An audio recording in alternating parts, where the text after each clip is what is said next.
Hey, what's the deal, people? It's your boy Big Star, man. All I can say is, man, it's been a great, a legendary first week of Legends Week. Tonight, no other way to end this week without going out with a bang, man. So we got a Philly legend that's going to join us tonight, man. I'll introduce him in a second. He's right here promptly. JK on, man. You're gonna have a hoop 101, man. Go educate the younger generation as we have been. My man JK, the legend.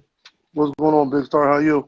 I'm super blessed, man. All I can say is I've been looking forward to finally being able to sit down with you, man, and pick your brain, reminisce about the old school, man. Just, listen to you tell your stories, man, as only you can tell them, OG, man. How you been doing, man? I'm all right, man. Taking it easy. Trying to stay Corona free. I know that's right. As we are, man. As we all are, man. Just taking it one day at a time, man. So real quick, I got a lot I want to talk to you about. I'm gonna just jump right into it. Pretty much, Big Stars Lost Tapes, is a part of my whole movement. Me collecting the old school joints and, collecting the old games, put them on my YouTube channel. One of the reasons why I love to do that is because, I just don't want the younger generation to forget about great players like yourself.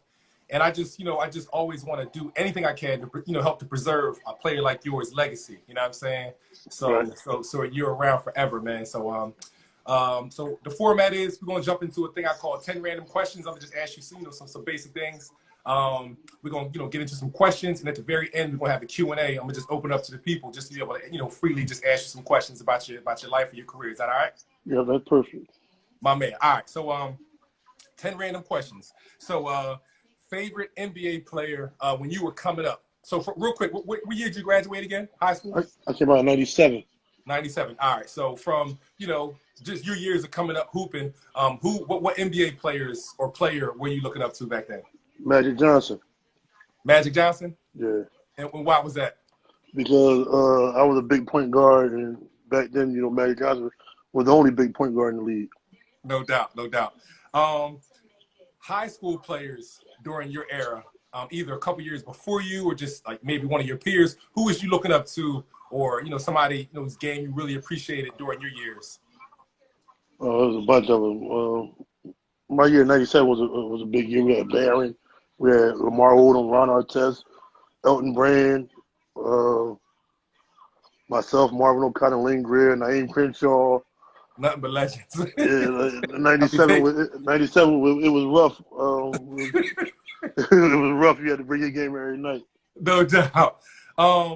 In the 80s, being an 80s baby myself, growing up, elementary school and all that, everybody watched WWF wrestling. I'm sure you did. Who was one of your favorite WWF wrestlers growing up? Hulk Hogan. Hulk Hogan? You was a Hulkamaniac? Hulkamania. Yeah. That's what's up. Summertime cookout. What's on your plate at a summertime cookout in the neighborhood? Chicken breast, grilled chicken breast, hot sausages, hot dogs, hamburgers, corn on the cob, basic stuff. No doubt, no doubt. Basic flavors.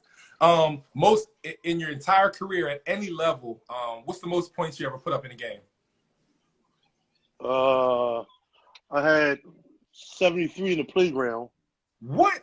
But in college, I had 54. At Lincoln, I had 38 in the second half. Wait, at Lincoln, you had what in that game? You had 54 total, but 38 in the second half. Yeah. Wow, crazy. And the playground game when you had 70 something. What was that, like a pickup game or a league game? It was actually a league game. I had a bunch of guys from my neighborhood. We had played. It was a league game, but we played a team from South Philly. I had 73. Wow, insane. All right, city of Philadelphia, cheesesteaks, known for cheesesteaks. How would you, whenever you, would go for a cheesesteak in the neighborhood, how would you order it? Just salt and pepper. Just salt and pepper? Yep, plain dude. Cheesesteak, salt and pepper. Simple. Favorite cartoon growing up? Favorite cartoon growing up?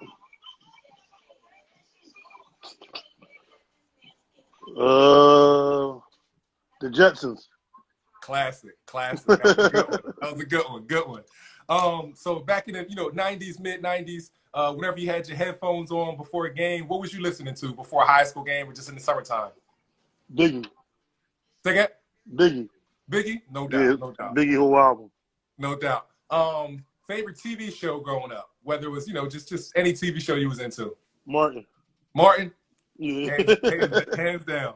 All right, now, were you paying attention to the Last Dance series, the Bulls and Jordan and everybody? Say it again? Were you paying attention? Were you watching the Last Dance series with Jordan and everybody? No, I really ain't been catching it. I've been in and out working, doing, what I'm saying? I really ain't caught it. But I heard it's a good series. Gotcha. All right, well, I asked you, Jordan or LeBron? Jordan, LeBron, or Kobe?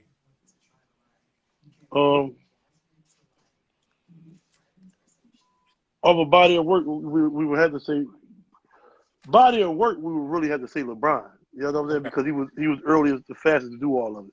Yeah. But in all reality, we know who all the greatest player ever was, Michael Jordan. No doubt, hands down. Hey, well, I want to get into it, man. Just want to get into your story. And whenever I got the legends on like yourself, what I've been doing is so I don't shortchange you or kind of pigeonhole you or as far as like me shooting questions at you. I just want to give you the freedom just to kind of tell your story, man. And I'll interject and ask questions, along the way or whatever. But I just want to, give you respect just to be able to, just tell your story freely, man. And I'll navigate or, narrate as needed. So if you could just start me from the beginning, man. Just kind of introduce yourself to the people, man, and just tell us where the JARETT KEARSE story began, man. JARETT KEARSE, known on the streets as JK in the basketball world, from 24th of Somerset. A lot of people don't know that. I grew up in 24th of Somerset. Everybody asks how a West Philly guy got to go to Gratz, but I went to middle school and all that in North Philly before I moved to West Philly. So gotcha. I went to Gratz. Originally, I wasn't supposed to go to Gratz. Originally, I was supposed to go to Episcopal Academy. Oh, you were supposed to go to Episcopal? Yeah, I was supposed to go to Episcopal Academy. Wow. But they had put me on the waiting list. And Mr. L, because I never played organized basketball until I was in the 7th grade. You know what I'm saying? And that was just playing for my middle school. Like, I never played, like, no leagues, none of that type of stuff. It was just playground in my school. And it was a school right next to Gratz called Gillespie when I was in the 8th grade. And Mr. L came over to the game to watch us play, and I had 64 on Gillespie. Oh, wait. So when you say Mr. L, you mean Coach Ellerbee? Yeah, Coach Bill Ellerbee came to the game to see us play. I had 64 on Gillespie. And what grade was that again? That was when I was in the 8th grade. 8th grade. And you dropped 64. Yeah, on Gillespie. Wow. So Mr. Ellerbee, I never knew that Mr. Ellerbee and my father was good friends, So okay. Mr. Ellerbee had got in contact with my father and told him, that if I didn't get into Episcopal to send me to Gratz, he would, look out for me. I'll be on the team. I mean, everything was earned. He didn't give me anything, but so long story short, Episcopal put me on the waiting list, and that's how I ended up at Gratz. I played varsity 4 years. Played behind some real great high school guards: Terrell Stokes, Sean Red Smith, Brian Samuels. And then it was our turn. It was me and Marvin O'Connor's turn, and the rest is kind of like history. Wow, crazy, man. So going back to growing up, we definitely gonna talk about all the high school stuff, get in depth with that. But just what was life growing up for you in the city in Philly? I mean, was it difficult? Was it challenging? Or was basketball your outlet? Or how was growing up for you? Well, really, you wouldn't believe this, but growing up, I never really liked basketball. Like I was a football kid. Like our whole neighborhood used to play football. Yeah. For the Connie Mack Keefs, right behind Dobbins, we used to practice to play at. And like me, Aaron Owens, all of us played football. Wow, I didn't know that. That's crazy. So I used to be okay in basketball. I could play, you know what I'm saying? Because that's what we used to do when we was kids, play sports. So I could play, but I was really a football guy until I had to move up in pounds. And this guy ran me over. And I said, because back then it wasn't by age, it was by your weight. You may have paid for 135s or right, 165s. exactly. Yeah, exactly. Yeah. So guy ran me over. We were playing a team from Conshohocken, the Conshohocken Golden Bears. Yes. Kid ran me over. I said, I think I'm going to play basketball full time. So that's how I really started playing basketball full time. No doubt, no doubt. So what? So just imagine if you wouldn't have had that experience. You think, just imagine if basketball wouldn't have been an interest for you. What would have been would football have been your sport? You think that you would have devoted to and excelled at? You think, or you didn't even love football like that? Yeah. As a kid, we were young. We were just playing anything that, so a guy come, we stay out of trouble. We go to the power center for 4 hours, leave the power center, go to football practice, leave football practice, go play on the crates. You know what I'm saying? Yes. So it was just always some kind of action. You know what I'm saying? And then, the guy made my mind up for me. I didn't have to make my mind. When he ran me over, I said, I'm gonna play basketball. No doubt. That's what's up. So, you said that you weren't really a good basketball player. How would you describe your game back then when you was a little kid? Like when football was your main thing. I mean, were you just like, would you have stuck out, or were you just like average, or just not good? Or I was like, we played 5-on-5 in the playground. I might be the third guy picked on one of the teams. You know what I'm saying? So, got you. And I think a lot of times I used to get picked because I was with my friends. You know what I'm saying? So they're like this, we got to pick our boy. You know what I'm saying? Yeah. Were you tall? How was your height compared to your peers back then? When I was actually in the 8th grade, I was only 5'9". Okay. I went from 5'9", 8th grade, and when I showed up at Gratz, I was like 6'2". Wow. Over one summer. Then from my 9th grade to my 10th grade, I was 6'2" to 6'5", and then, but Mr. L decided to keep me at the point guard. Got you. And when did you, like, in your mind, or in your heart, know that you had fallen in love with basketball? That's really what you wanted to do. Besides my man, ringing your bells in football. When did you start to really love basketball? Between my 7th and 8th grade year of middle school, like that summer, I actually started picking up playing basketball, like in a Total Response League, Total Response, playing Sunny Hill. I started actually expanding to play in different leagues. We played in the NESAC League. We played for the Albany Eagles. Me and Lamar Plummer, rest in peace. Abdul Collar used to play for Plymouth White Marsh. We all was on the same team. So, and that really the winning and the camaraderie of basketball really made me fall in love. And then on top of everything else, I was starting to get really good at it. You know what I'm saying? So when I started to get good, I always knew I could play because I was getting 40 in middle school, 35. You know what I'm saying? But when you start expanding and playing against kids that you don't know in different scenarios, and you still shining, then that's when I knew that basketball was for me. No doubt. And how are you explain to the younger generation, because everybody knows today is getting trainers and this and that. But how were you developing your game back then? Was it trainers? Were you going to to the local trainer or just hooping in the neighborhood? How did you develop? I never ever knock a trainer. I never ever knock a parent for sending a kid because cause I got an AU program, so a lot of my kids have trainers. You know what I'm saying? But when I was coming up, it was the hard concrete basketball playing in the summertime. Mm-hmm. It was the crate basketball. It was not wanting to lose because you didn't want to have to get off the court for 4 hours. Yes. It was you having the best basketball and you lose, you want to go home, but they're still playing with your basketball all day. You know what I'm saying? So all that coming to, I'm going to try to be better than everybody else. But I won't have to sit on the sideline. I want this. I want that. And like I said, I don't knock trainers because trainers are good. You know what I'm saying? But everything that I worked on was from actual basketball practice. My coach telling me I needed to work on, and him working on it with me at practice. I played for Tennis Young. Everybody know I played for Bill Ellerbee. You know what I'm saying? I don't think I ever actually really went to a personal trainer ever until I got to college. And that's because they had one for us. You know what I'm saying? Gotcha. But before that, I think it was all practice and working on my game myself, basically. Got you. So tell me some, when you think about your playground days, in the different leagues, tell me some memories, man, some outstanding, just some amazing things, playing in some different leagues in your high school days, summertime, not high school ball, not AAU, just summer leagues, Sunny Hill leagues, and just some of the players, some of the stories, man. Sunny Hill League, I mean, like back then, Sunny Hill League was like everything. You know what I'm saying? Everybody played Sunny Hill. You know what I'm saying? And that was down in McGonigal? Yeah, McGonigal Hall. Everybody played Sunny Hill. From the Michael Jordans to the Julius Williams to the everybody. You know what I'm saying? Anybody that played basketball, Rasheed Brookerborough and Joe Newton, everybody played Sunny Hill. I mean, some of them guys are a little older than me, you know what I'm saying? But when I was in ninth grade, I actually played Future League and High School League. So that was the different levels. Yeah, it was 9th, 10th grade was Future League, and 11th, 12th grade was high school. But my coach put me on. I played Future and high school. A couple guys did it, but my coach and I actually used to play. You know what I'm saying? And then you get through the fire against those kind of guys.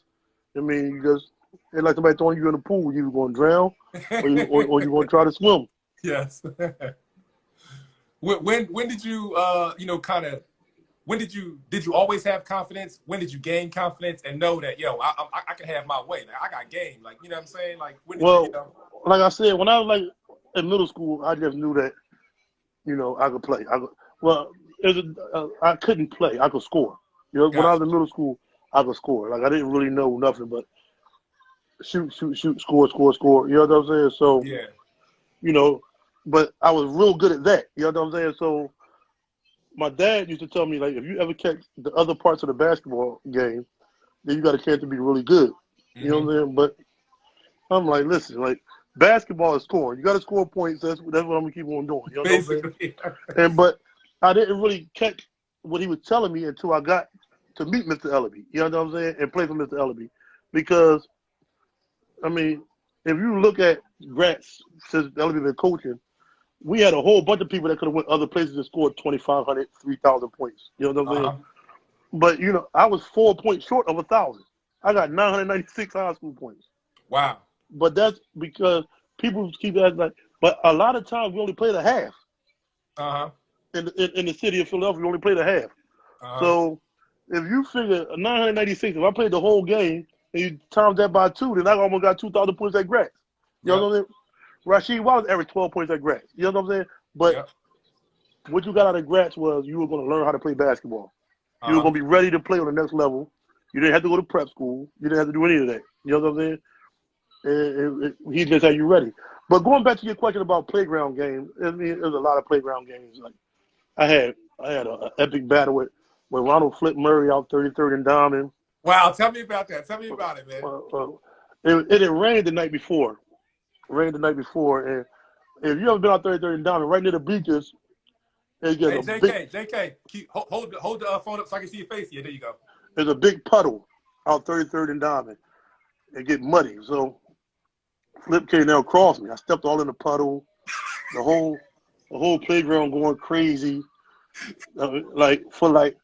Had to stop the game for like 10 minutes. Everybody ran on the court. I'm like, just Philly hood crowds. They love it. They love that. Right. And then Flip went to school in Mansion on 32nd Street. We played on 33rd Street. You know what I'm saying? So everybody out there, I came out. I hit like 7, 8 threes in a row. Wow. It was like a back and forth battle. Me and him. I played against Sad Eye before I actually started playing with Sad Eye on 16th Street. I had 52 on Toss It Up. The year before I started playing with Toss It Up, we lost to them by 6 in the playoffs. They had a legendary team. I done played at Whittier Playground in the Paul King Untouchable League against John Ashmore and all these guys. And I was getting 40s and 50s. And I mean, like, basketball is like riding a bike. Once you get it, you never lose it. You know what I'm saying? So you might lose some physical abilities, but you will always be able to know and play the game if you was good at one point. No doubt. Tell me about people don't know, for the people who weren't old enough and the people who remember, 16 Susquehanna, man, me being from Norristown, I would drive down and watch some of the 16 Susquehanna games, man. Like, tell me about the team you played. When you mentioned you played with Sad Eye down there. Yeah, it was me, myself, AO, Sad Eye. This one year we had me, AO, Sad Eye, Lenard Stewart, Mookie Stewart, Rab Towns. Wait, no. Wait. You ain't talking about on one team, dog. Yeah, yeah. We all played for Toss It Up one year.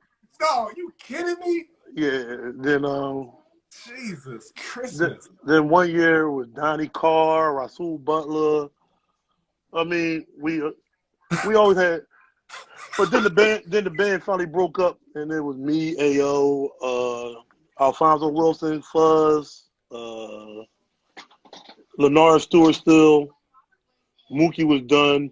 Mookie didn't play anymore. Who else was it? Big Yama. Yama, yeah. Yeah. So. Hey, was there anybody to compete with y'all? I mean, the only way I can see somebody competing with y'all is if, like, you know, back then I'm sure it was multiple leagues people was playing in. Yeah, so but Miami had a real good team. Crosstown, Toddy Branch, and all of them had a real good team. Miami had Qaeda and Chrome and Andre Griffin and Terry Johnson and Sean Colson, and so I mean, down 16th Street, you could definitely get embarrassed if you didn't bring your game. That's any night. That's crazy. Ruff Kane had a great team. It was just, you know, just who you wanted to play for. The Deli Boys, everybody had a good team. Yeah. What's something that you hold special to your heart as far as your hoop memories from, like, you know, 16 Susquehanna, just different leagues like that? You know, no matter where you went in your life, like, what's one thing that you always will hold special to those type of experiences? And what did they do for your game? I won back-to-back championships at 16th Street with Toss It Up. I won playoff MVP. I won championship MVP down 16th Street, and everybody can't do that. You know, it just not gonna happen. You know, and it's just not gonna happen. So as far as street ball memories, that was I won a lot of MVPs in street leagues. You know what I'm saying? But you know, and then. But that would have to be probably the biggest as far as street basketball goes. Yeah, well, you know, it's different today because, you know, back then everybody was on the concrete, you know, hooping in the neighborhood, the playgrounds. These days it's different. Everybody's playing AAU, people inside in gyms, right. The playgrounds and it's packed like they used to be back then. Right. What did you gain from those experiences that this generation is missing out on as far as your game and, you know, playing in the neighborhoods against grown men and all that? If you could play on the playground of Philadelphia, you can play anywhere because it's the biggest hecklers in the world. And being heckled means a lot in basketball. If you know what I'm saying? Because you get heckled all the time. Yeah. College, everywhere. But when you playing outside, they're right on top of you heckling you. Like I said, when Flip crossed me, I stepped in that muddy puddle. Everybody running up on you, pointing in your face, and you know what I'm saying? It just it makes you or breaks you. You know what I'm saying? And you can play anywhere. You know that's like I played up your way, up Northtown. Yeah, you know what I'm saying? So I brought all the street talking to everybody talk to me. I brought it up there. We're talking to them. You know what I'm saying? My man earlier said you came up Northtown with his trash talking and won the championship up there. MVP and all that. So, MVP, yeah. So it just everything intertwines. You know what I'm saying? And like I said, a trader is great, but a trader not heckling you and then all in your face, you know what I'm saying? And seeing if you really got what it takes. You know what I'm saying? Yeah. So tell me, I want to talk about your high school experiences. So before you break down your high school experience at Gratz, were you totally all like just crazy about the fact that of Gratz legacy? Like, oh my God, I want to be playing for Gratz. Like, she Wildson and play. You know what I'm saying? Or was it like, what was it like for you, knowing the legacy of Gratz and then being able to play there? Because like I told you, I got a late start with the whole basketball thing. You know what I'm saying? But when I got to know Gratz and know what was going on with Gratz, you know what I'm saying?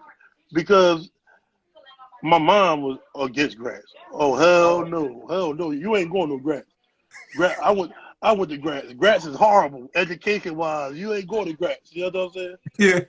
But my dad, like, listen, he's going to be fine. He's playing basketball there. My mom was totally against it. And my mom graduated from Gratz. Okay. You know what I'm saying? So she like, no, you ain't going to Gratz. And Gratz, no, you going to Parkway. Yeah. And my dad said, "Oh, he ain't going to Parkland." So it was like a battle between them before I even got to say anything. You know what I'm saying? Because Gotcha. it was more like, I don't know. My dad said I didn't pay money for basketball camp, but I ain't paying for him to go to college. So Yeah. I ain't got no money for him to go to college. So he better earn a scholarship. You know what I'm No saying? doubt. No doubt. So after that went through, you know, and I got the grants, and I actually done well there. You know, my mom was happy. Everybody was cool with the situation. But when I really learned about grants, you know, because after I learned that I was going to go there, I started like going to the Civic Center to watch them play, and you know, I got to see them play against Amir Johnson at Grants when Parkway had Paul Cannon, rest in peace, and all those guys, and I was just like, wow, like, you know what I'm saying, like this school like really like the cream of the crop, and the whole thing was they were 35-0 the year before I got there. Yes. You know what I'm saying? Yes. So, like.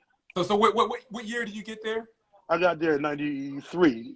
Okay, yeah. 93, so 94 year. They were 35-0, 92, 93 year. Yep. Yeah, they were. I think they were #1 in the country. Right. You know what I'm saying? So, yeah. But then I had like Eric Lackey that went to Grants. He was always my guy. He used to have like young kid teams that I had to play for, like 25th and Diamond and all that. And then it's always like this, yo, you need to come to Grants. You need to come to Grants. So I'm like, I don't know nothing about, you know what I'm saying? Like, because at that point I was just playing playground basketball. I didn't know nothing about, you know what I'm saying, what's going on. And you know, and back then it wasn't all like the ESPN and right, you know, exactly. social media. You right. ain't know all the players. Exactly. So I was just like, all right, you know what I'm saying? So they're like, well, I'm gonna tell Mr. L about you, and you know what I'm saying, Lackey and Shore Smith and all the guys that like from down Diamond Street, kind of be down there at 25th and Diamond playing basketball. Gotcha. So you know, and then when Mr. L came to see me play, and then come to find out that he knew my dad, you know what I'm saying, everything that fell into place. Yeah. So when you got there, did you play varsity all 4 years, or did you play some JV and varsity? Or what? I played varsity all 4 years. I never played a JV basketball game at Grants. Gotcha. I played varsity. Well, I was on the varsity team. I was on all the 4 years. My freshman year, it wasn't too much playing. But yeah. So who was on the roster? Who was there? So all right, let's just to put it in perspective for the younger generation watching. The previous team that went 35-0, #1 in the country, was like Rasheed Wallace, Rondell Turner, Jamal Redmond, Shore Smith, Terrell Stokes, Lennar Stewart, Ellen Watson, Mike Blunt, Brian Samuels, Eric Lackey. Am I missing anybody? I mean, I think that's just about that. We named the starters and the bench. Yeah, that's about it. Yeah. So then, so when you get there, and when I get there, 5 of the 10 that we just named were still there. Terrell Stokes, Red Smith, Mike Blunt, Lennar Stewart, Brian Samuels. Then we also, one other freshman, we had Anthony Chester Watson. We had Ronald Bambi Campbell, DeJuan Boxley.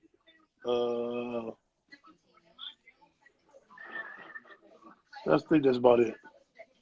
That's about 10 players. Yeah. 10, 12, So you know, and you know, we played a national schedule. I mean, I played a lot as a freshman. Don't get me wrong.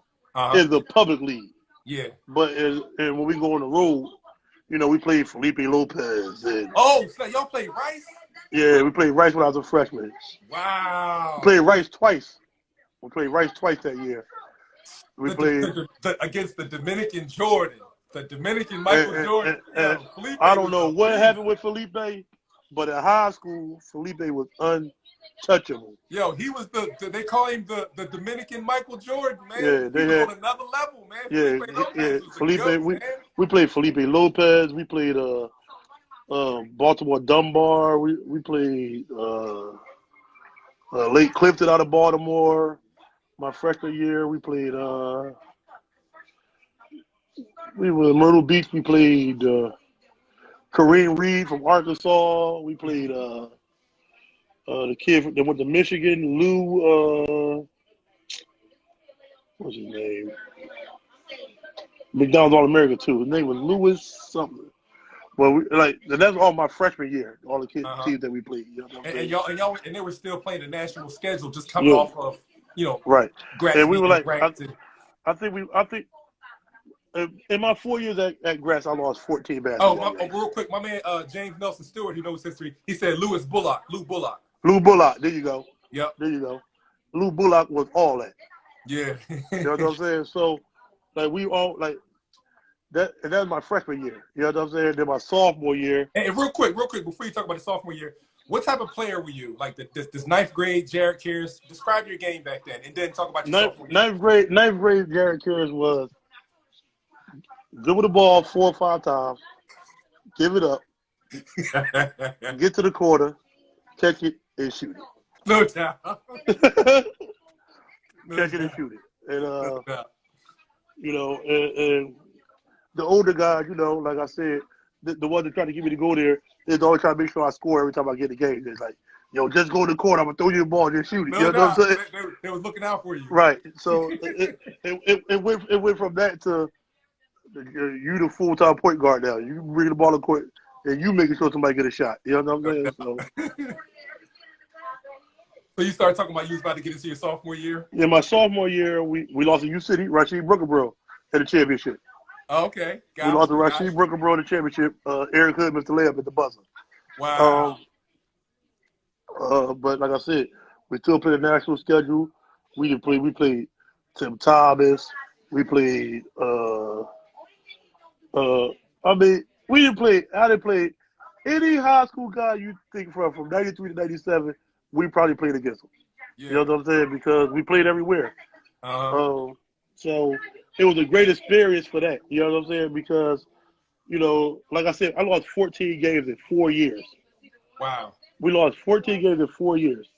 Some guys lose 14 games in a season.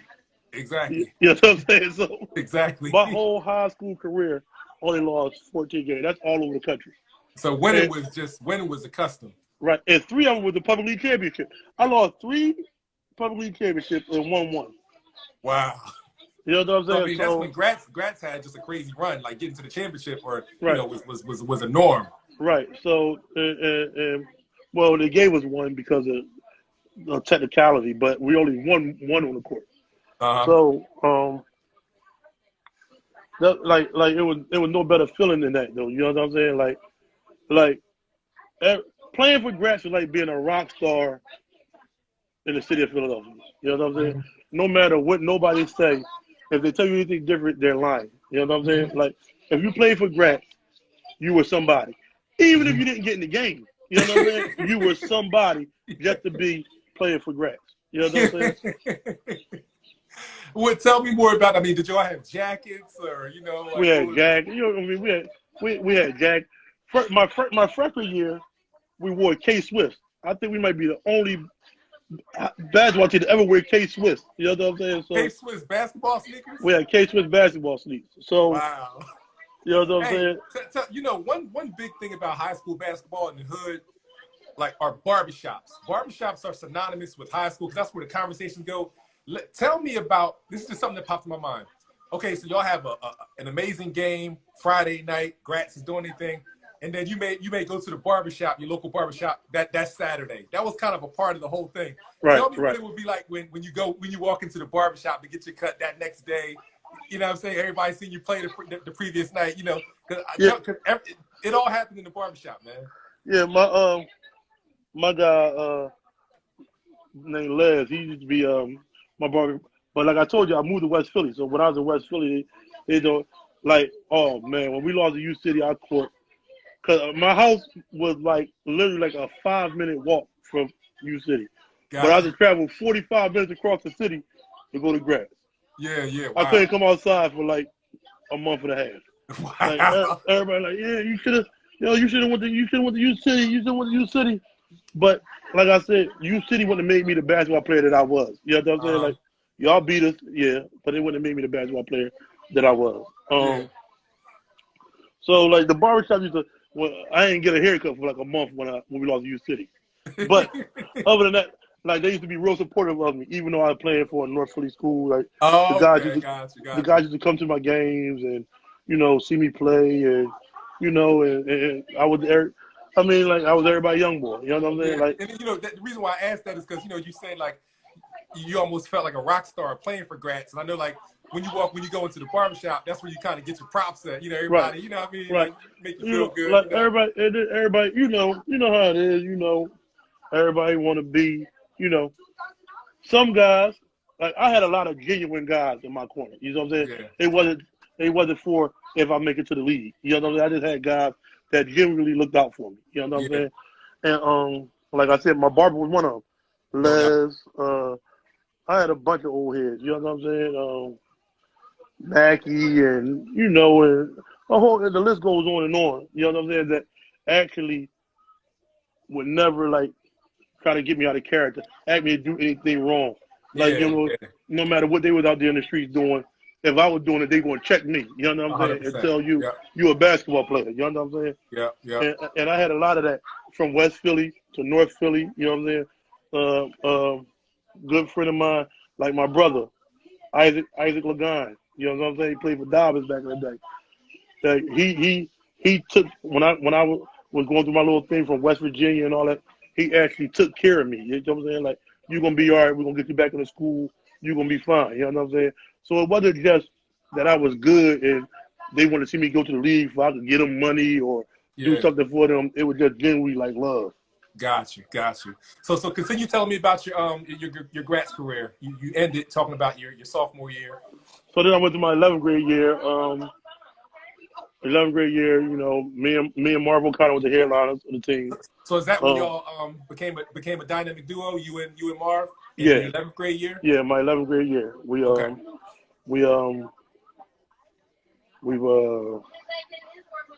played everybody, beat everybody. Lost to Edison in the championship.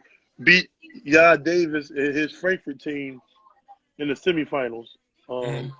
Marv went off like 35. I think I had like 21, 19, something like that.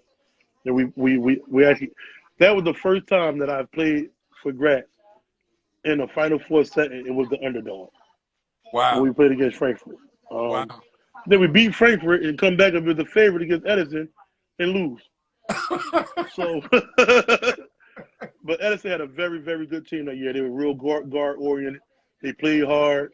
They had a very good team that year. Albert Crockett, Day Wise, Omar Logan. They had a very good team. They actually beat us in overtime. I fouled out and they beat us. Yeah, somebody on here said one of the comments was they said y'all looked past. They said I guess y'all overlooked Edison. I don't really know if we overlooked them because they were actually good and we knew they were good. But yeah, I think the championship was more like the Frankfurt game. You know what I'm saying? Got but you. Not to take number from Edison because they beat us. Yeah. Yeah. What were some other like big rivalry games that y'all had?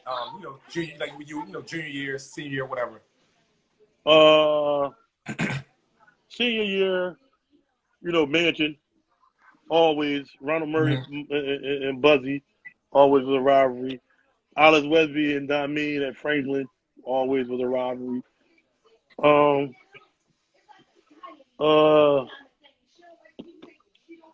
It was all, back then you had to bring your game every game. You know what I'm saying? Like, Roman always been, well, not in the public league, but Roman always been a rivalry. But they would, although they wasn't, in the public league, they would still be scheduled to play them? Yeah, we played Roman. We played Roman every year.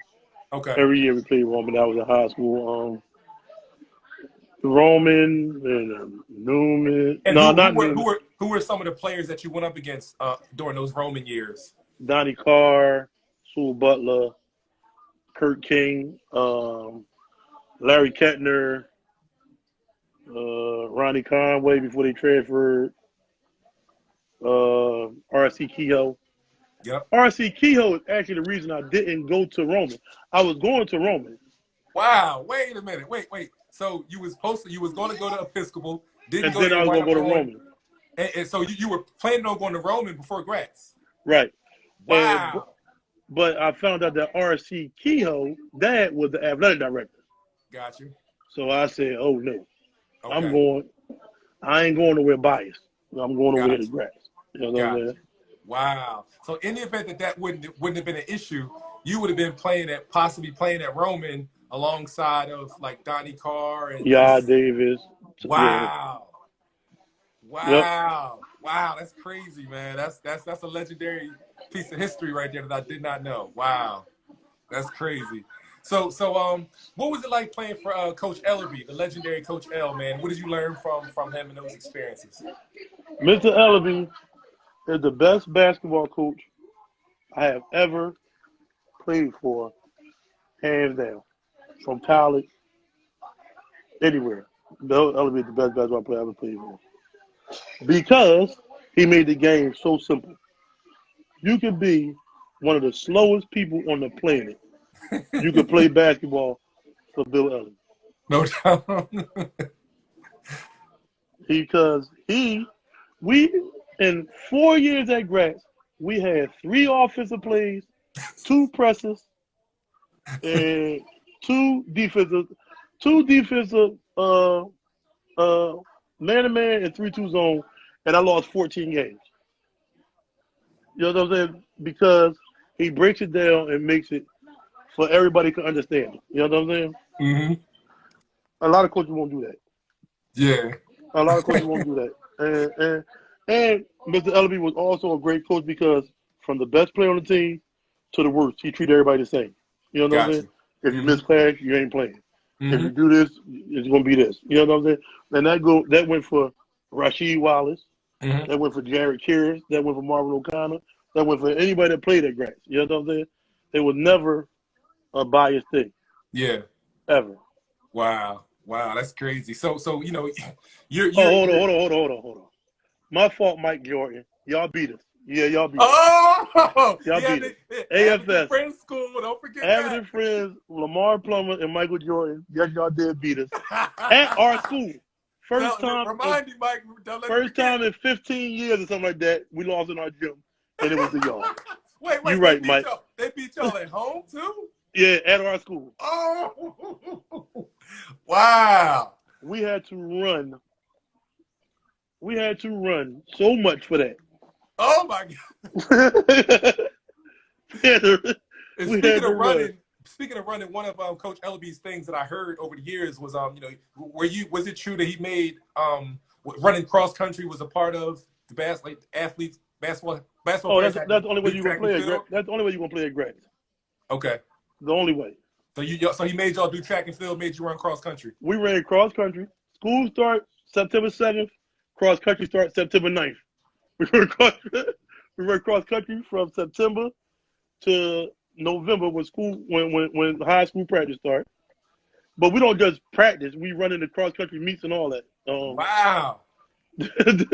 Then we play basketball till the basketball season over.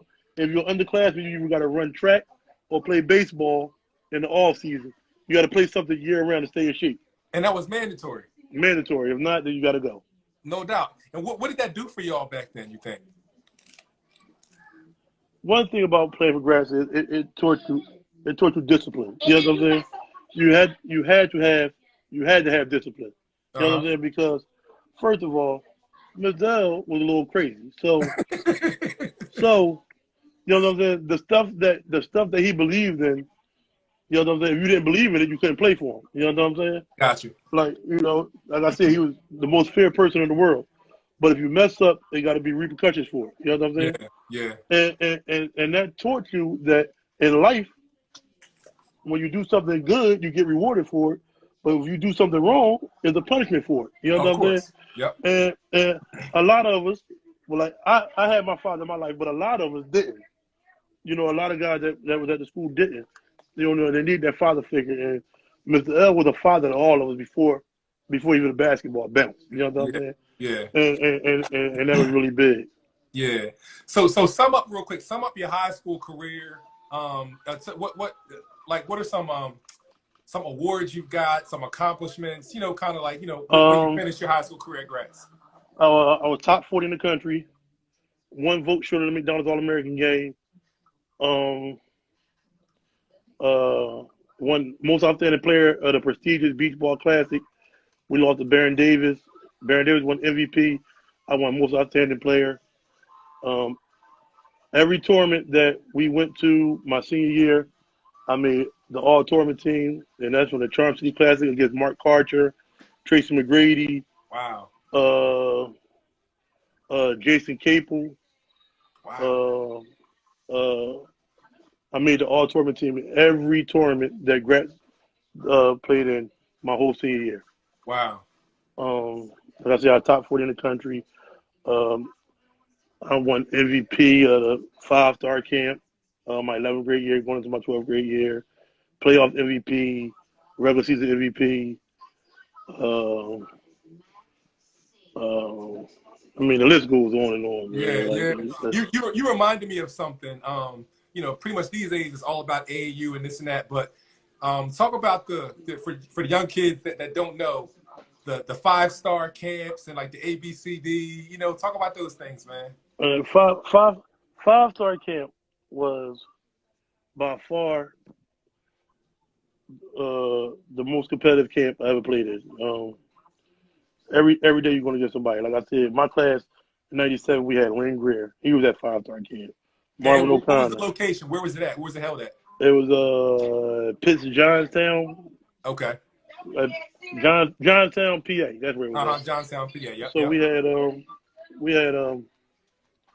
in my class it was Lamar Odom, Reggie Jesse, Ron Artest, Elton Brand, like I said, Marvel O'Connor. I mean, the list goes on and on. Like New York and Philly back then. You know, it was like a love hate type of thing. You know what I'm saying? Yeah. Like, you know, because like Ron Artest was my guys. You know, because like I played like 2 tournaments with Riverside because when we was at 5-star camp. You know, the Riverside coach asked me to play a couple tournaments with them. It was me, Ron Artest, Elton Brand. We played the Bob Gibbons tournament at University of North Carolina. Wow. And then, I mean, like, and then I was going to go to St. John's with Ron Artest and Reggie Jesse and a couple of those guys. But I just decided to go a different route. Wow. So you was at the camp with a whole bunch of like NBA guys, and you know what I'm saying? Like, I mean, the list goes on and on. And then, like, you know, 5-star camp, that's around the whole country. I mean, not 5-star, ABC camp. So then you get the Baron Davis, you get the Chris Burgess, you get the William Averys, you get the Elton Brands, you get people from everywhere, California, Alaska, everywhere be at ABCD camp. That's crazy, man. Jermaine O'Neal was at ABCD camp. What was it like back then? Because these days, you know, everything is in the palm of your hand. You got your cell phone. You can look up people's YouTube highlights. So everybody knows each other. But what was it like back then, going to pulling up at the camp, and you know, if the camp back then you just heard. You know what I'm saying? Like we knew a lot of people because of the schedule that we played at high school. Okay. You know what I'm saying? So we knew, a couple teams from New York, a couple teams from here and there, because of our schedule that we played. But it was more just you see what you gotta get out there and do what you gotta do. You know what I'm saying? Like, and the whole thing that like a guy like take Michael Jordan from Abbott and Friends for example, right? Like nobody really knew Michael Jordan.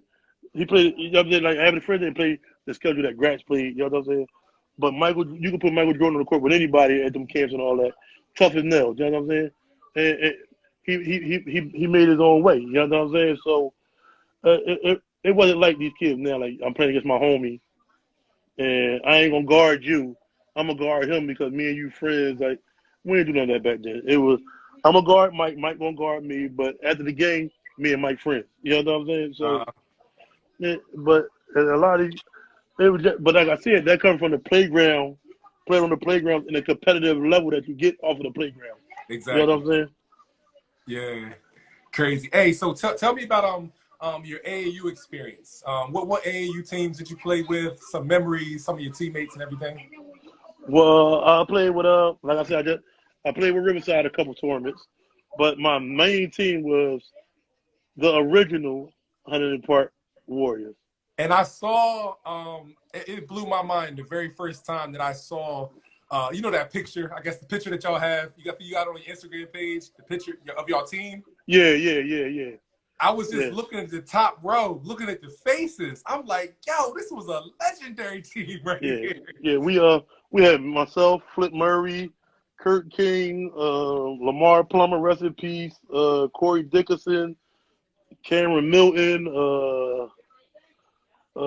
Eric Hood, and we actually lost in the Final Four in Vegas. Wow. We lost in the Final Four in Vegas. So going to Vegas was like the big, like the big tournament, yeah. The big tournament. Yeah. Almost kind of how like now they got the Peach Jam or something. Yeah, exactly. Going to Vegas was the thing. Exactly. But see, back then it wasn't all the different circuits. Like we was an Adidas team, but Nike teams, every team went to Vegas. They was like it was just AAU, everybody went to Vegas. Right. Okay. And we lost to a team from out Tennessee with Tony Harris used to play point guard for, I think he went to Tennessee, and then the kid Robert O'Kelly went to Wake Forest. They were their backcourt. Wow. We lost to them in the Final Four. Then from Vegas, we picked up John Linehan. Oh no, from Chester, the glove. Yeah. So it was me, Flip, John Linehan, Gerald Snook Johnson, Kurt King. We actually won the tournament out in California. You go straight from Vegas to California. We won the joint out there. It was we beat Tracy McGrady. We beat Tracy McGrady team and Ted Dupay. We beat Lamar Odom and Khalid El-Amin. Wow. we beat we beat the Florida Flash. That was Tracy McGrady and them. We beat Lamar Odom and them. And then we won the championship. We played the Chicago Warriors, Nick Irvin, Melvin Eli, and all those guys. We beat them in the championship.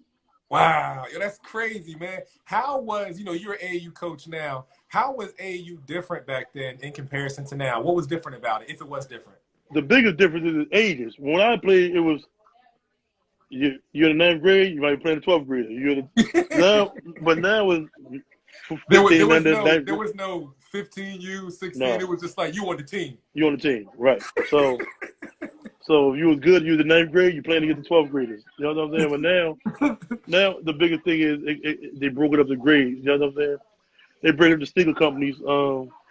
I've been blessed to have a sneaker company back my program with Under Armour and We Are One. But I mean, like that's the biggest thing. You know what I'm saying? Like when I played, it was just like high school. You're in the 9th grade, you're good. You're gonna play against 12th graders. You know no doubt. These days, one of the things that I see is the biggest difference to me. All right, I grew up in Norristown and everything, and I just knew I didn't really know like it was no media to promote stuff, and right. I didn't even know the term AAU until later. I just knew like my god brother Harry Allen, from Norristown, like they would just be playing, they would link up with Sam Rhines and they would go play in these tournaments, and I didn't really know what they were. I just thought it was I just thought it was summer league basketball. Right. I just called it summer league. Right. But it seemed like if somebody put you on one of those teams, like the Hunting Park team, if you earned a spot on the AAU team, you were legit. Because just everybody and their mom just couldn't get on one of them teams. Exactly. And another thing is this about what you said. If we had, and I'm making no excuses for anybody, but if a lot of us back then had the social media that these kids got now, 85% of the guys that I played with or against coming up would have made it to the NBA. Not play professional, would have made it to the NBA. You know what I'm saying? We didn't have no film to send to no coaches. We didn't have none of that. You know what I'm saying? When I got recruited to colleges, the coach used to handwrite the letter. It wasn't no FaceTime you. He had to handwrite the letter, put it in the envelope with the school sticker stamp on it, and mail it to you.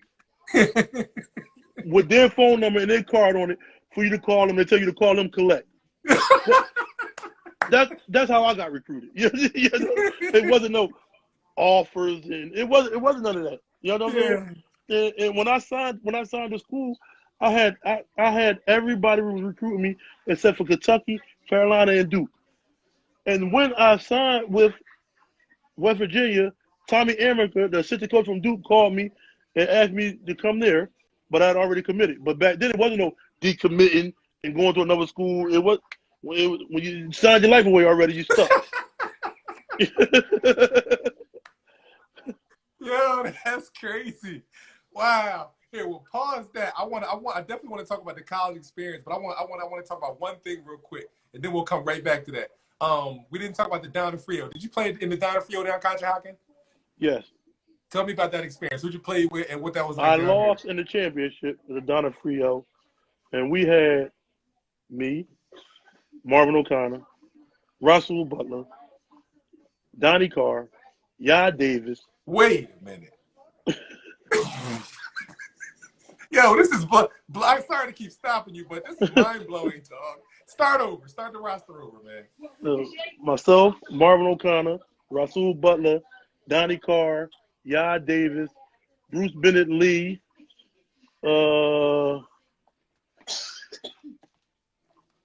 can't remember everybody else. But we lost to Kobe, Mike Jordan again. I just could not beat Mike.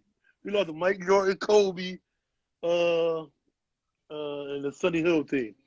Wow. Okay. Was that the Sunny Hill Juniors, maybe? Yeah, I believe it was the Juniors. I think I seen that picture with Kobe down on his knee and Jordan in their Down to Frio.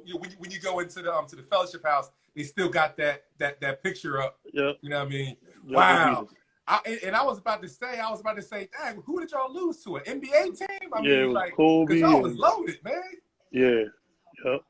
So MJ still haunting you, you know? I can't beat that ball, man.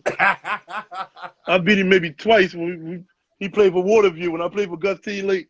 Wow. So what was that game like? What do you remember? Oh, he said Leek Allen, Abdul Collier, Tamir Harbin. Yeah, yep. All of us on the team. Well, so what do you remember about that game? Oh, Chuck Moore, he said as well. What do you remember about that game, man? That game was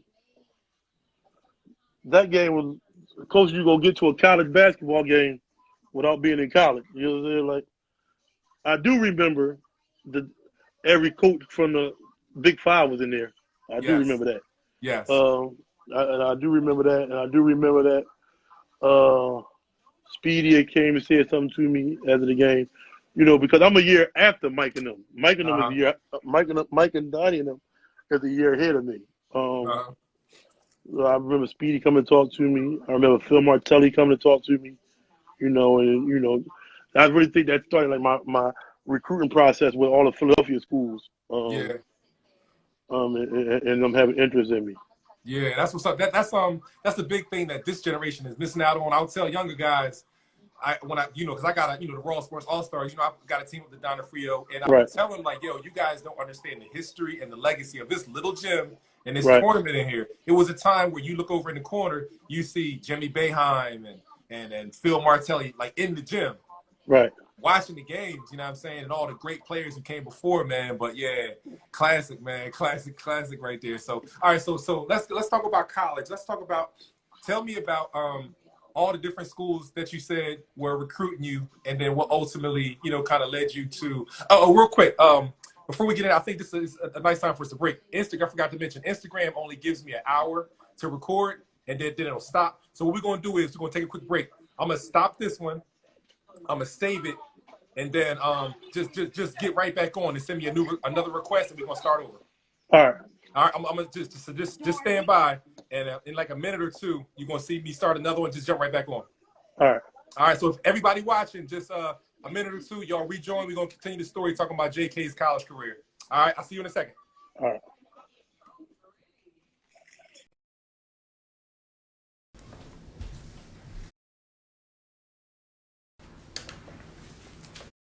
Hey, if you just joined, we're here, Raw Sports Off the Court Legends Week. With my man JARETT KEARSE, telling some legendary stories about him growing up, coming up in the Philadelphia area, high school years, summer leagues, AAU, and now we're about to jump into his college career.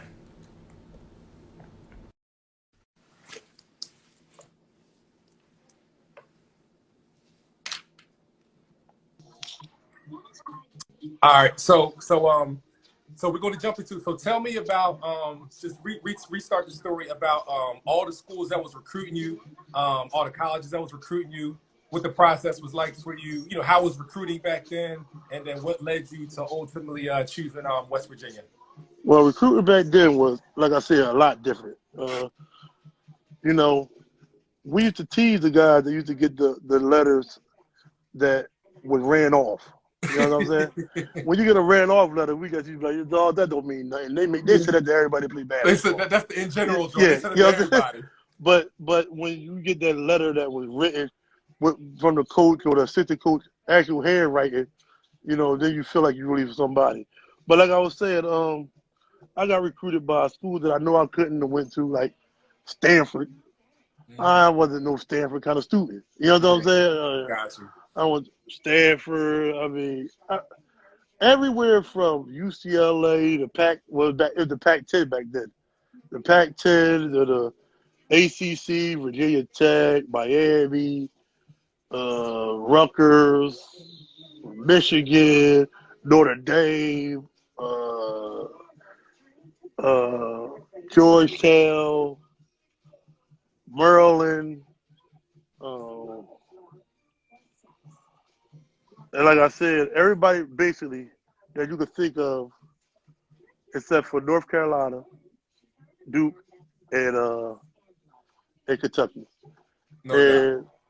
2 weeks, probably 2 weeks after I committed to West Virginia, Tommy Africa called me. Just before he left to go to Seton Hall, he was the assistant coach at Duke. Tried to get me to come to Duke, but I had already committed to. And I saw when I was in 11th grade. That was a big mistake. Yeah. I just got tired of calling my house so much, man. You know, back then it wasn't no cell phones. We had the little 6-shooter beeper. You know what I'm saying? Yeah. And a payphone. You know what I mean? I just got tired of all the phone calls. So they was calling the crib. Yeah, like as soon as it's contact. But the first person, believe it or not, the first person that ever called me to recruit me was John Calipari when he was at UMass. Wow. That was my first phone call, 6:56 in the morning. John Calipari called me and told me he was trying to catch me before I went to school. At 6:56 in the morning. Because the whole thing, like I said, with the Episcopal and all, you know, Brew the Flip with the Episcopal. Yeah, okay. And Brew was the assistant coach at UMass. Yeah. So I went to UMass camp my 8th grade year. I won exposure camps and all that? I won every award at the camp. Wow. So Calipari told me, they said, I'm gonna keep looking at you throughout your high school career. But you know, you like this, whatever. You said it to every little kid. You know what I'm saying? And he was the first person to call me to recruit me. Wow, that's huge. So the whole recruiting thing, it was manual. Now it's automatic. They can hit you up on social media. They, how was it like how like nowadays you look on a kid Instagram page, they say, I like to announce that I got my 50th offer from such and such school. Like, how was it back then? Like, how did you get back then? See, I don't really know all the rules of recruiting now, but I can tell you the rules with us was you get to go on 5 official visits. Okay. Official meaning that the school paying for you to get there. Mm-hmm. Right? They gonna fly you out. They gonna pay for your hotel. They pay for your food. All that. You only got 5 of them. So you could go to any school you wanted unofficially if you wanted to pay for it. Gotcha. You know what I'm saying? Or if your parents wanted to pay for it. But like I said, I had UCLA. I'm not flying over to UCLA if I got to pay for it. You know what I'm saying? No doubt. But like my 5 visits that I took, I went to West Virginia, of course. I went to UMass. I went to Virginia Commonwealth.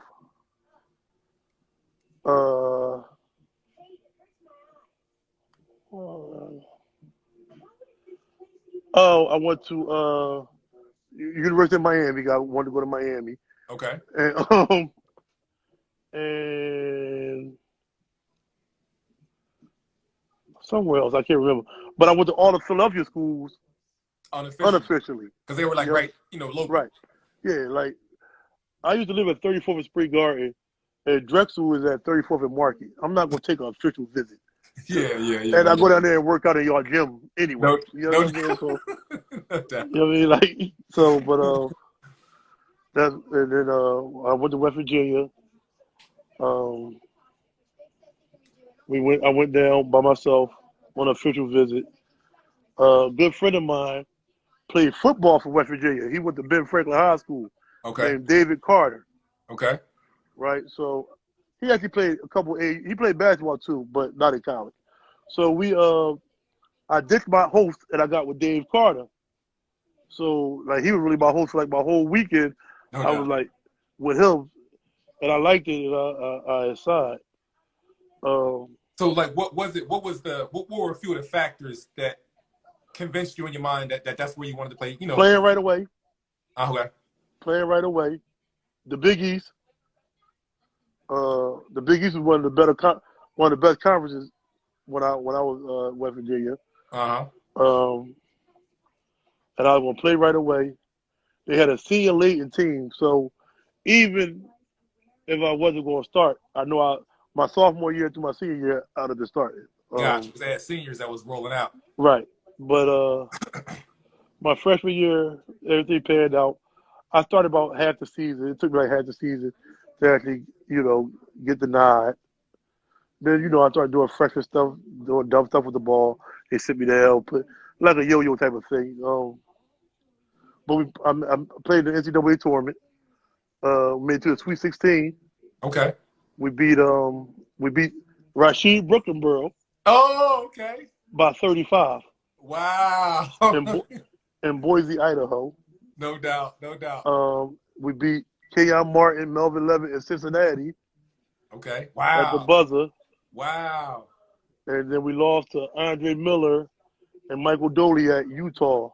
Wow. In the Sweet 16 in Anaheim, California. Dang, that's a nice run, man. So, nice run. And that was your freshman or sophomore year? That was my freshman year. Wow. My sophomore year, I led the conferences in minutes. I averaged like 38.5 minutes a game. Mm-hmm. I averaged 13 points, 6 rebounds, 6 assists, something like that. I was all Big East third team. But this one, I was a sophomore, and we had Ron Artest and Rip Hamilton and Elamine and the list goes on and on. Troy Murphy and a bunch of pros. You know what I'm saying? Yes. So that was a big accomplishment. And then I got into my North Philly and down the bottom bag. Got kicked out for a little bar brawl. Wait! Explain that. I mean, you honestly, you can go into as much or as less detail as you want, but just kind of, because that's I didn't, because back then there was no YouTube, there was no social media, there was no internet, so I didn't know what happened to a lot of my favorite players. Well, the whole thing, what happened? You know what I'm saying? So explain as much as you want to, just about what happened. What happened with that situation was,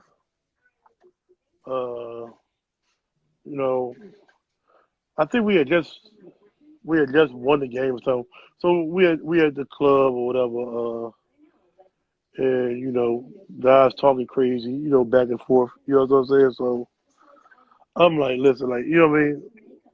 I ain't with the drama, you know what I'm saying? So they kept talking back and forth. I hit him in the head with a 22-ounce Heineken bottle, split his head.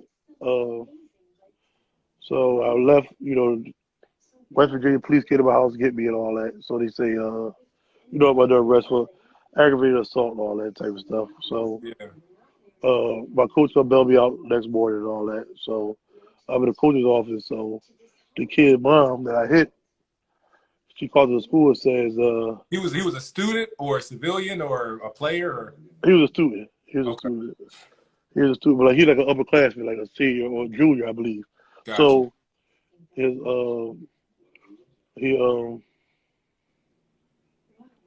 mom says that she's not going to press charges if I leave school, if I transfer schools. But if I try to stay in school, she's going to press charges on me. Wow. So me being from North Philly and the bottom, which is North Philly East, I said, I'm not going to jail, not up here. You know what I'm saying? So, my thing was, I left school. Came home. Mm-hmm. My daughter was born. Like in between all that, my daughter was born. So I started rearing to the streets. You know what I'm saying? Like I had enrolled in community. I enrolled in community college, but my heart wasn't really with it no more. You know what I'm saying? Like, because in the back of my body, like, hit the board at the bottom. That's the best my kids to go pro. You know what I'm saying? I know that I'm a pro. You know what I'm saying? Everybody knows that I'm a pro. But the decision that I made me not be able to be a pro. You know what I'm saying? So my mind is not even on basketball no more. You know what I'm saying? Like I enrolled down community, but now I'm selling drugs. You know what I'm saying? Like I'm doing all the stuff that all the people that used to look out for me wouldn't allow me to do. Mm-hmm. You know what I'm saying? But now I'm my own man. I'm grown. You know what I'm saying? So now I'm selling drugs. Now I'm partying every night. Now I ain't training no more. You know what I'm saying? Now I'm just worried about my daughter. You know what I'm saying? Doing what's best for my daughter. Trying to get my daughter whatever she needs. You know what I'm saying? And between all that, I signed with UMass. Wow. Even through all that, I signed with UMass. You Mm-hmm. know what I'm saying? And by this time, Bruiser was the head coach. Okay. Tyler Perry had left. He went to the NBA for a couple of years or whatever. So Bruiser the head coach. You know what I'm saying? So Bruiser calling me and talking to me, what you doing, man? You doing all right? I'm lying. Yeah, I'm going to class, coach. You know what I'm saying?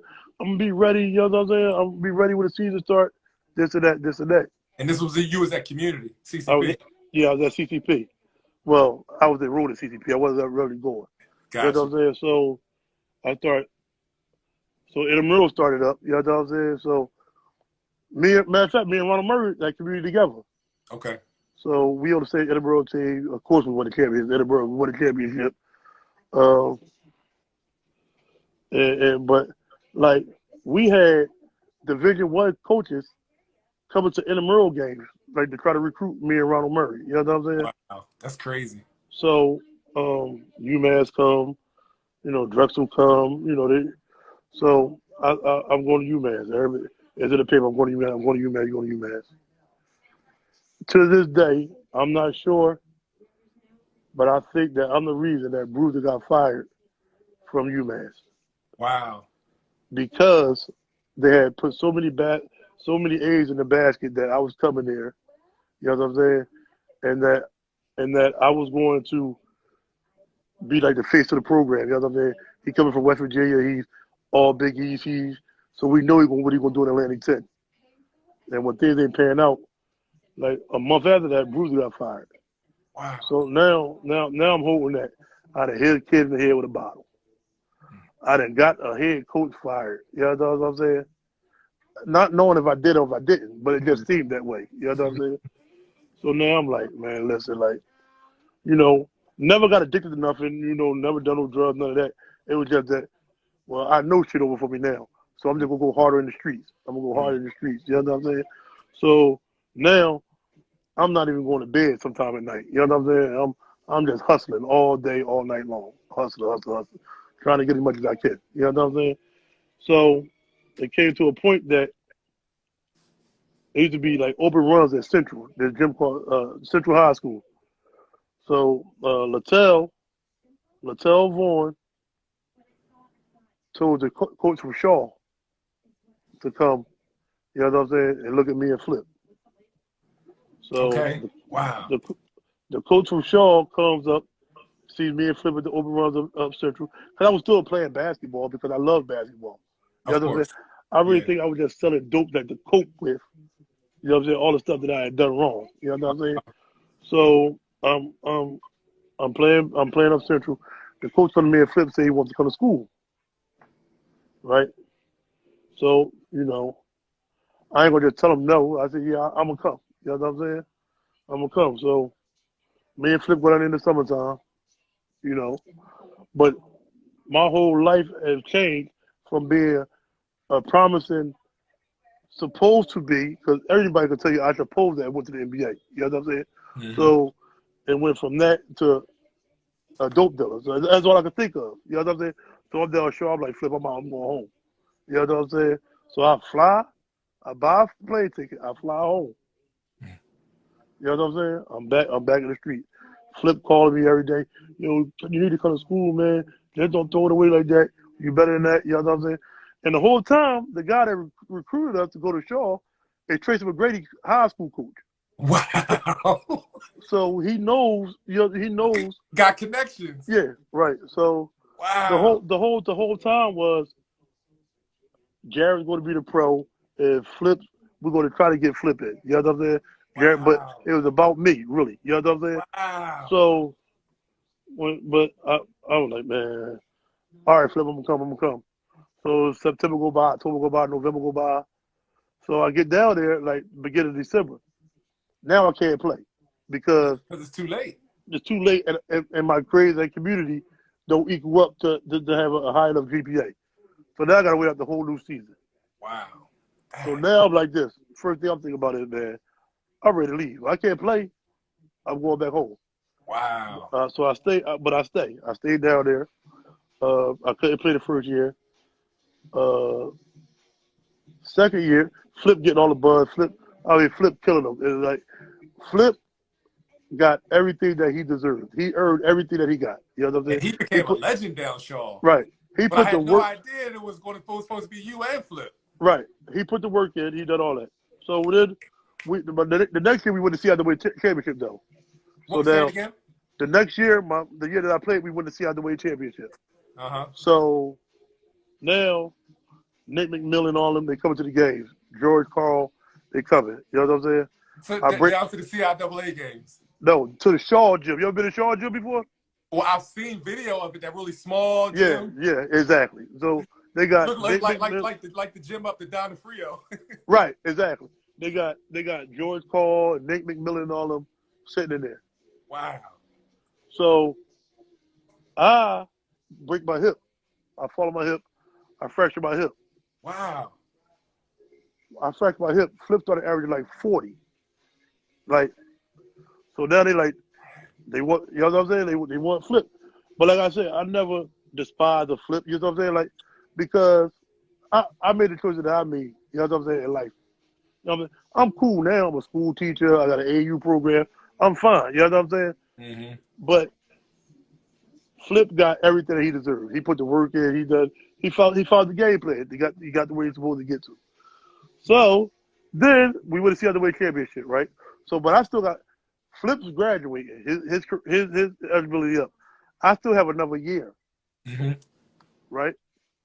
So my coach quit. He wanted to see the way championship. They didn't want to pay him what he wanted. He rolls.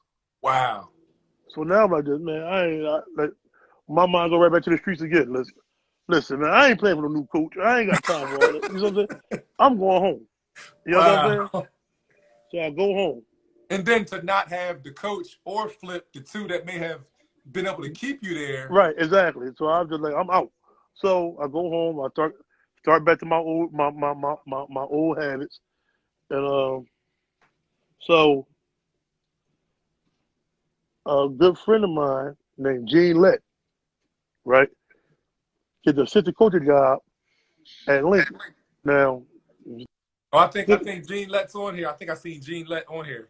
So I'm on 35th Street shooting dice, like a big crap game, and I'm winning. So Gene pulls up on me and say, "Yo, you still got another year to play college, right?" I'm like, "Gene, I'm not thinking about no college basketball, man." He's like, no. I just got the assistant coaching job at Lincoln. I need you. Wow. I told Jay, I said, Jay, listen, I love you. You know what I'm saying? You always looked out for me. I'm not going to school no more. I'm done with the school thing. Yeah. You know what I'm saying? I'm going to be what I'm going to be. You know what I'm saying? So yeah. So he goes to my daughter's mom. You know, tell my daughter, Mom, listen, I'm trying to tell him out here in these streets, he's going to wind up getting killed or go to jail for a long time. He doesn't need to go to school. Don't waste his tools. Go to school. Everybody talking. Now my mom tell me, go back to school. Everybody will go back to school. I said, Jane, listen, I'm gonna go to school, right? So Jane come get me, take me up to school. I get all the paperwork and all that done. So now I get my room key and all that. First night, Jane looking for me. I'm back home. Jane like, yo, where you at, man? I said, oh man, I had to go up and get something, Jane. I'm coming back. Jane like, oh man, don't do that to me, man. Oh man. So I go to school. I'm up Lincoln, right? So now I get hit with another curveball Oh because man. I did play with And One. I did play on the Magic Johnson TV show. I did play all this stuff. They like this. Yo, you're not eligible. You're a professional basketball player Oh because wow. you accepted money on all the stuff that I played with. Wow. So now I got to take my money that I was in the streets making and donate it to some non-profit thing, like I gave them my money from my TV show and all that. So I had to give them $5,500. I had to pay them. To play at Lincoln, I had to pay $5,500. What? Then they still suspended me for the first 3 games. The third game was the Lincoln Cheney game. I couldn't even play the Lincoln Cheney game. Dog, that's like not playing in the North Carolina versus Duke. Like, dog, Right, exactly. That's the game right there, Lincoln Cheney. So I ended up in Lincoln, you know. And one thing I can say about Gene, he done everything that he said he was going to do. Because, you know, Gene and Aaron McKee like best friends. So he had like all the NBA executives at the gym watching me play. All the, you know what I'm saying? Like, he done what he said he was going to do. You know what I'm saying? But, and like I went to a couple NBA workouts out of Lincoln. You know what I'm saying? But you know how that go. Like, I'm better than Jawad Williams. I'm better than all of them. You know what I'm saying? We in Atlanta working out for the Hawks with Mike Woodson. But they go to North Carolina, I go to Lincoln. You know what I'm saying? So it was just tough. But I hold like, well, when I left Lincoln, I had the most points in a single game, 54. But now I'm like third single point scoring. I hit 13 threes in a game, most threes in a game in Lincoln. 13 threes in a game? Yeah, I hit 13 threes in a game. Against who? You remember who that was? Against Hood University. The whole thing was, when I was at Lincoln, I kind of felt like I was cheating, though. You know what I'm saying? Because here I am, a guy that's supposed to be in the NBA by now, if I want to make the decision that I made. You know what I'm saying? And I'm at Lincoln. You know what I'm saying? So, like, I just turned it up when I felt like at Lincoln. Like, I got 4 halftime. All right, I got 36 at the end of the game. You know what I'm saying? Like, you know what I'm saying? Like, it was a good experience though. You know what I'm saying? It was an HBCU. You know what I'm saying? And the year before I got there, they were like 7-30. And we were like 25-6. We were like 25-6. Totally turned it around. Yeah, you know what I'm saying? And then now they in Division II school. Now they in the CIAA. You know what I'm saying? So, you know, I mean, it was a long journey with me. You know what I'm saying? Like, and the journey ended up like everybody thought it would. You know what I'm saying? But I'm cool with that. You know what I'm saying? I don't look back and say, well, damn, Flip made the league. That should have been me. I was happy for Flip. You know what I'm saying? Like, God got his, you know what I'm saying, a different path for everybody. You know what I'm saying? And it just wasn't my path. Yeah. If you, like, when you think about all the different experiences, the hurdles, the curveballs, I hate to say regrets, but if there were some things that you think if there were some things that you could do over or change along the path, like what would they be? I would hit the nigga hit that bottom. No doubt. That's definitely no doubt. That's definitely one. You know what I'm saying? No doubt. And what do you think? Do you ever were there times where you at some point in your life where you were kind of beating yourself up about it, or just really, or you know, when you're okay, now you're watching an NBA game, you're like, oh man, I could have been there, or if I would have did just this. like when I used to be home, like, you know, before like when I was at community and I really like wasn't playing basketball, and then like you see the draft and I'm like this because it wasn't too far off of me just playing against these dudes. You know what I'm saying? Yeah, Like, yeah, I'm like, damn, he got drafted number 8. yeah. You know what I'm saying? I just had 26 with him. You know what I'm Wow. saying? Yeah, And like, or you just be like, you know, they just giving money away, and I missed the boat for the yeah, decision that I made. Though it yeah, wasn't because of my basketball skill. It's mm-hmm. just a decision that I made. You know Yeah. what I'm saying? Mm-hmm. And do you ever think about like what if you would have went to you know still when you were given the opportunity, what if you would have went to UMass, like what that would have turned Right, out to be? right. If I went to you, if I went to any school, if I went to any school, any individual institution as I left West Virginia, I still would have been. I still would have got drafted because my name was still on the radar. You know what I'm saying? Like, Mm-hmm. but I took a year off. Then I went down to CIAA. I really took 2 years off because I didn't play in community. I didn't Yeah. play my first year at Shaw. You know what I'm saying? So now you get older. You know what I'm saying? Like, Where do you think you were like at a time that you can remember where you were in the best shape of your life, like when you had took all that time off and then you're down at Lincoln, when you was at Lincoln, you know, still able to, you know, putting up like, you know, 16, 15, 16 threes in the game on a scale of 0 to 100%, where do you say your body was, your skill set at that point? when I was at Lincoln, my skill set was still pretty sharp. You know what I'm saying? Right. As far as my skill set. 'Cause like I said, that's like riding a bike. You know what I'm saying? Mm-hmm. But I wasn't in shape at the time. You know what I'm saying?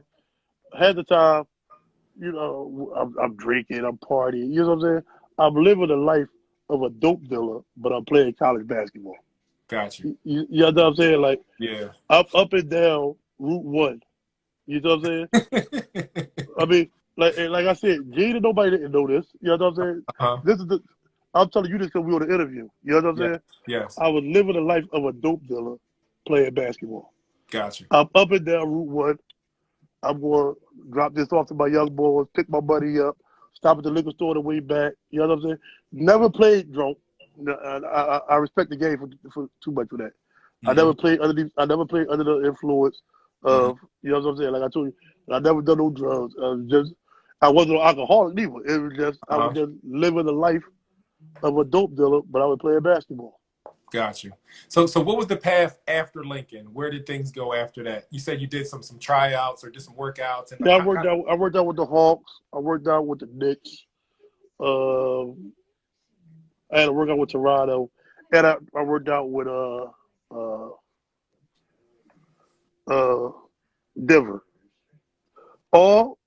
G-Leck got me all those workouts, all of them. Mm-hmm. I actually was going to make the Hawks team. Okay. Right? I actually was going to make the Hawks team. And 2 weeks before I ready to sign with the Hawks, they traded for Joe Johnson. Wow. That like broke my heart to the point of like I put all this work in. You know what I'm saying? For that. That just told me that I could have just stayed up there and sold drugs. You know what I'm saying? Like you know what I'm saying? Like I could have just been my regular person. You know what I'm saying? But like I said, I am happy with the path that I made. You know what I'm saying? And it's a learning experience for the kids that I coach now. You know what I'm saying? Of what to do and what not to do. Mm-hmm. You know what I'm saying? You gotta hang with people. I tell my kids all the time, you gotta hang with people that got the same interests as you. You know what I'm saying? You shouldn't be hanging with drug dealers if you play basketball. Yep. You know what I'm saying? Because they pull a car over and the drugs and then everybody goes to jail. Yep. You know what I'm saying? You need to hang with people that got the same interests as you. You know what I'm saying? And you know what I'm saying? You gotta be able to control your anger, and you gotta be able to keep your head in the books. You know what I'm saying? Like, as far as schoolwork, I ain't have no problems in college. You know what I'm saying? It was Mm-hmm. just an incident. Yeah. Hey, so I pretty much, you know, that what you just mentioned was pretty much my next question. Just wanted you to you know, give some advice to some younger players. And then I guess before you do that, knowing what you know now about life, about basketball, what advice would you give to your 16-year-old self? That's like in, you know, 10th, 11th grade again at Gratz. What advice would you have given to 16-year-old JK right now, I if would y'all were tell face him, to face? I would tell him, keep your head in the books. You know what I'm saying? Nobody owe you nothing. A lot of people think that this game owe you something. The game don't. You get out of the game what you put into it. If you work hard, you get that's what you get. You know what I'm saying? You get your flowers. You know what I'm saying? Like you just can't think that you can do what you want to do with this game. Mm-hmm. Because at one time the ball will start bouncing. You know what I'm saying? It's going to deflate. No matter how good you was, how bad you was, the ball will deflate. You got to make memories. You got to make friends. You know what I'm saying? And just do the right thing. You know what I'm saying? Whatever the right thing is at that time, just do the right thing. And if I was there or somebody was there to stop me from hitting that boy with the bottle, this story would be a whole lot different. Mm-hmm.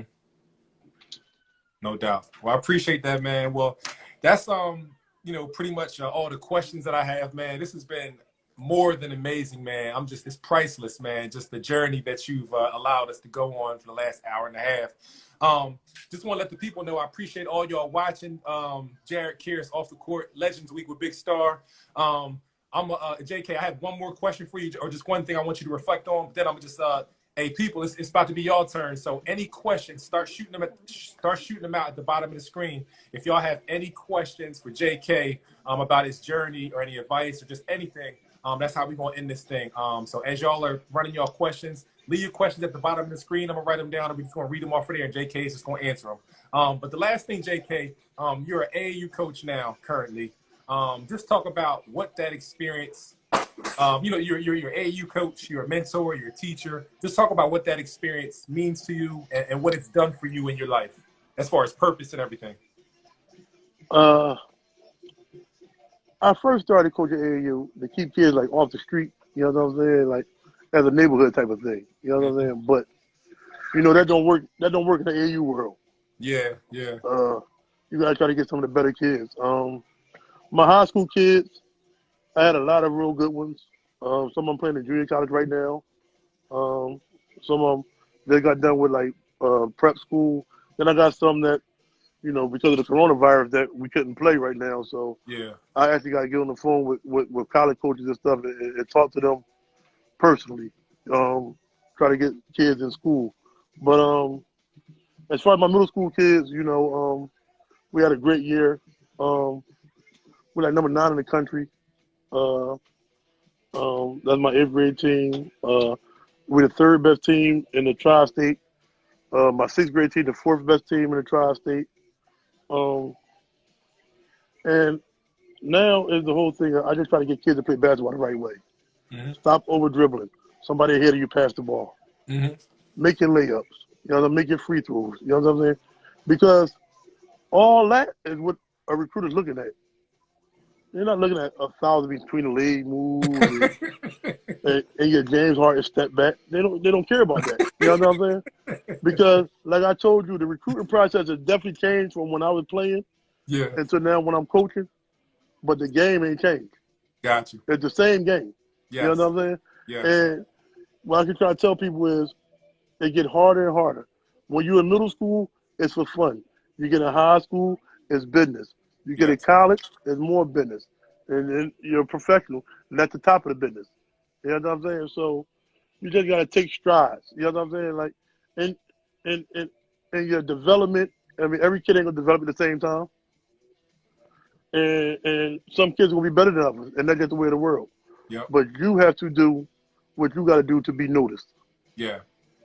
No doubt. Well, hey, I appreciate it, man. I can't thank you enough for, you know, just giving me this time to just pick your brain, man. Just like I said at the top of the hours, this is something that I've wanted to do for years. I remember I saw you years ago over at Spooky Nook. Yeah. years ago down in Spooky Nook, and I'm just like in my mind, like, there go my man JK. You know, you spent some time, you know, you shared some words. We took a picture together, and I'll never forget that moment. But I always was looking forward to being able to sit down with you, man, because I was always just one, you were definitely, you know, a legend, and just somebody that I was always interested in, intrigued by. I loved your game, man. I always wanted to know more of your story, man. So thank you so much. Allow my audience to hear the story for the Raw Sports platform. And just thank you so much once again for educating the younger generation and just letting me, Raw Sports, help you to just solidify your legacy and to preserve your story for our culture here in Pennsylvania, man. So thank you very much, man. I appreciate it. No doubt. Hey, people, shoot some questions. I'm gonna give you an opportunity. See, we got a lot of viewers on. Start sending some questions. Typing some questions in the comment section. We're gonna go to a couple questions from the people, and we're gonna let my man JK go for the night. Come on, couple questions, people. What do y'all want to know? Couple questions. Shoot us a couple questions. And while they anything else you want to mention, JK? While the people start shooting some questions at you. Yeah, everybody stay safe out here in this corona, man. No doubt. I see a lot of people here that's really close to me. I knew for a lot of years. I don't want to see nobody sick and all that, man. Yeah. Alexander Perez wants to know what's the name of your AAU team that you run. Yeah, we are Philadelphia Blue Magic. We are one. No doubt. I got from age 11 and under all the way to your senior high school. No doubt. Somebody wants to know, I guess they may not have been on in the middle of the interview when you talked about West Virginia. He wanted to know what happened with the West Virginia experience. Just kind of quick 10-second synopsis. Let the anger get the best of me. I hit somebody in the head with a 22-ounce beer bottle. Their mom said if I leave school, they won't press charges, but if I stay, that they're gonna press charges. So I left under my own will to try to fight the case. No doubt. Just Tara 3 wants to know, did you like living in Raleigh? I went to NC and NSCU. Raleigh was fun. Shaw campus is horrible, but Raleigh was fun. No doubt. Best at home. Teray Morton wants to know best at home workouts for teenagers and kids right now. Say it one more time. The best at home workouts, like working out at home during the quarantine. What are some good workouts you think for young kids right now? Stationary dribbling. No matter how tall you are, if you could dribble, is a place in basketball for you. You know what I'm saying? You can't shoot, so we got stationary dribbling, chest pass, over the head pass to the wall, all that type of stuff is best for kids right now. Mm-hmm. What age do you coach for We Are One? They wanted to know. Middle school. I got 8th grade and 6th grade. Bambino 4 wants to know top schools. You mentioned this as well, but just kind of rehash it. Bambino 4 wants to know top schools you were considering besides West Virginia. I had the whole Big East. I had the ACC except for North Carolina and Duke. And the A-10 and a lot of schools in the Pac-10. No doubt. My man wants to know what part of a person's game is most important when getting recruited for college. I would say your overall. I would say more than your basketball, it would be you as a person. You know what I'm saying?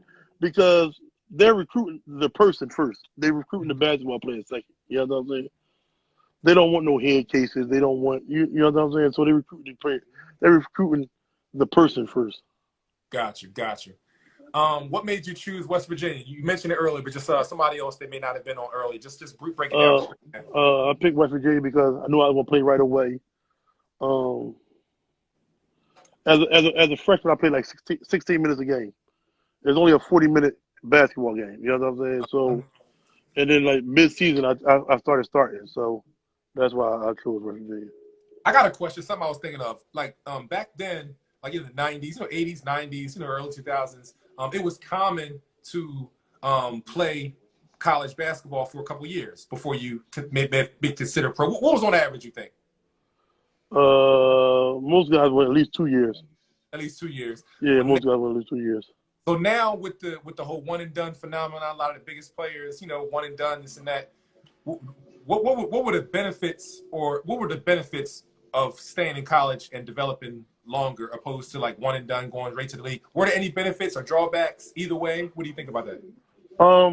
As far as one and done kids, you know, it's Like a lot, not from a money perspective, just from a right. basketball perspective. It's a lot more one and done kids that's actually ready to play NBA basketball now than when I was in school. You know what I'm saying? Like, we might have had a very slim few. You know what I'm saying? But as far as one and done is, you know what I mean? Like, I don't knock you if they say you're good enough to be one and done. Then, you know what I'm saying? Who are we to say that you're not a one and done kid? No doubt. The people that's cut the check say you are a one and done kid. You know what I'm saying? Nate Pettis wants to know, what's the best advice for a coach? The best coach's advice for, I guess, from coach to coach. Oh no, sorry, I read that wrong. Best college advice. Best college advice. Best college advice is go in there with an open mind. You know what I'm saying? You can't worry about who your last coach was, because I got caught up in that a lot. Like, that shit wrong. Mr. L told us don't do it that way. You know what I'm saying? But when you get to college, it's that man's way. You know what I'm saying? So you have to, no matter who you played for before, or, you know what I'm saying, you have to listen to that man.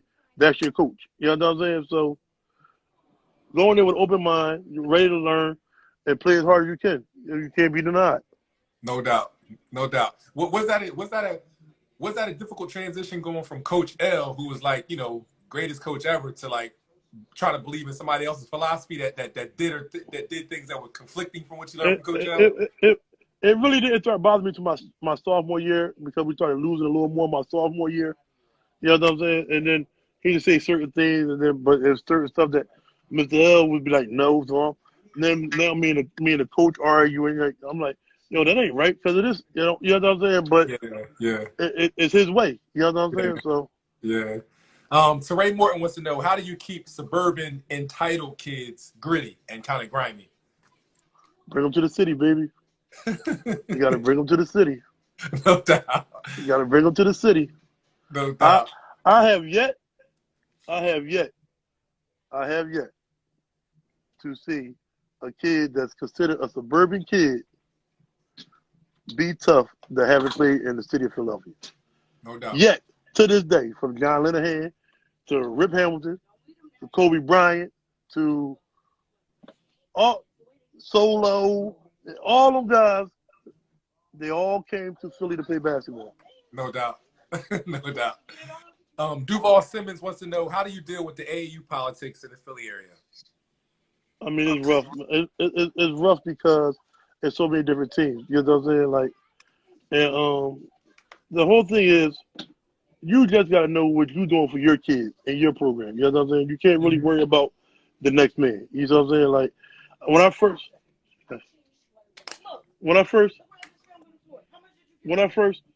first started, I used to get caught up in the, oh man, this team that. You know what I'm saying? But in reality is, you only could do what you could do for your team. You know what I'm saying? Like, you can't worry about what such and such doing over here with their team, or they went to Vegas and we only going to Virginia. You gotta do what you gotta do what's best for your team. No you know doubt. what I'm saying? But now I'm kind of like on the top of when it comes to like the middle school programs and basketball. You just gotta be humble and and keep working. No doubt. A few more questions here. I go with a couple more and I'll let you go. In your experience, is it true that a player's game really doesn't develop until they get to high school? Say it one more time. In your experience, is it true? Is it true that a player's game doesn't really develop until they get kind of to their high school years? No, I think that kids. I think, like I just said, I think all kids develop at different times. You know what I'm saying? Like, some kids might be, you'd be like this kid need to get basketball up. Yeah. And then he gets to 12th grade, he might be like the 8th best player in the country. You know Gotcha. what I'm saying? Gotcha. Then it might be the kid that was the 8th best player in the country in 9th grade. That'd be like 800. Mm-hmm. You know what I'm saying? When you get to be a senior. I mean, like, I won't say a kid really develops in high school because, you know, like everything's different because they might go to a school that don't really care about basketball. Yeah. So who's developing them? You know Exactly. what I'm saying? Like, yeah.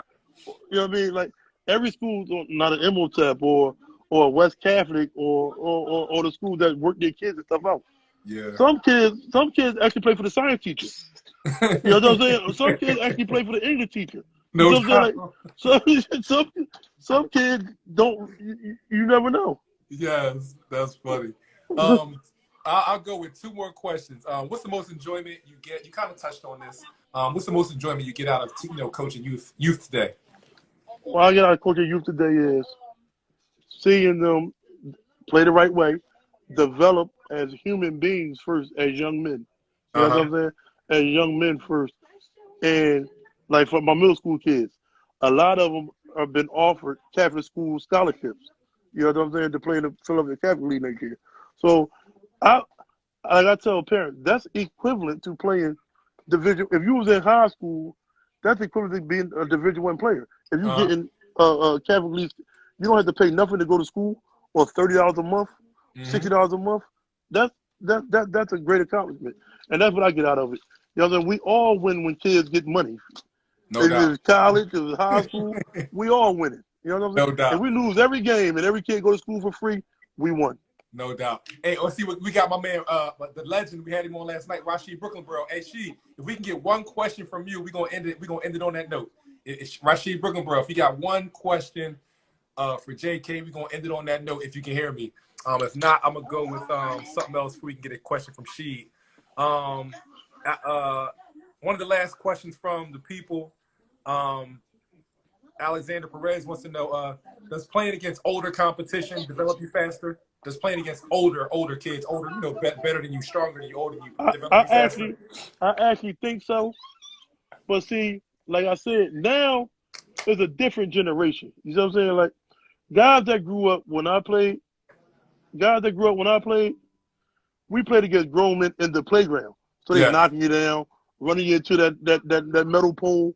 It's different than we playing in a workout, and I'm older than you, and I'm guarding you, but it ain't the same. You know what I'm saying? Because I'm not taking you serious. You know what I'm saying? Yeah. I just think that kids just need a lot more grit. You know what I'm saying? Yeah. Like in my practice, I don't call no fouls.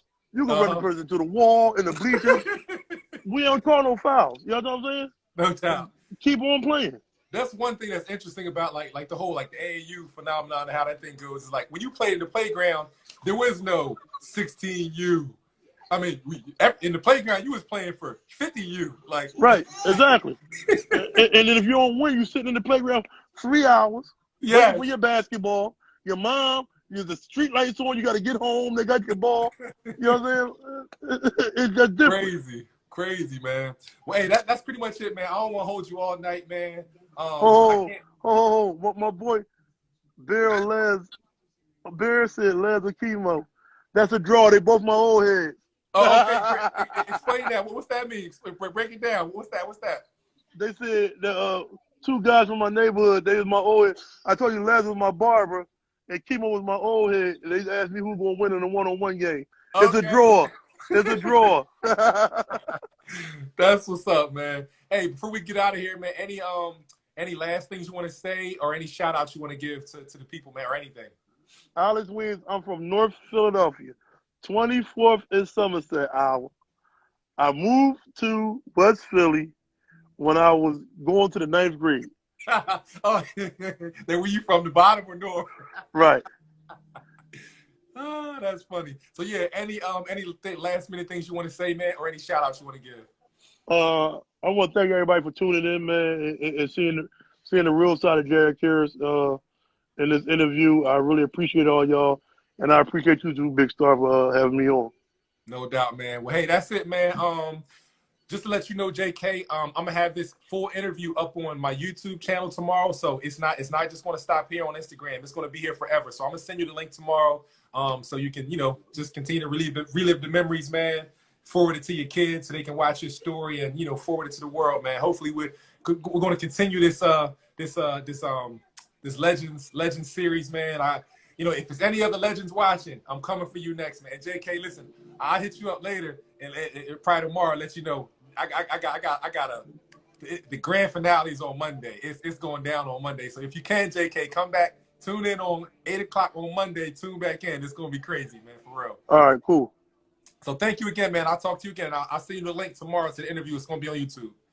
All right, appreciate it. My man, appreciate you, big dog. All right. Yep.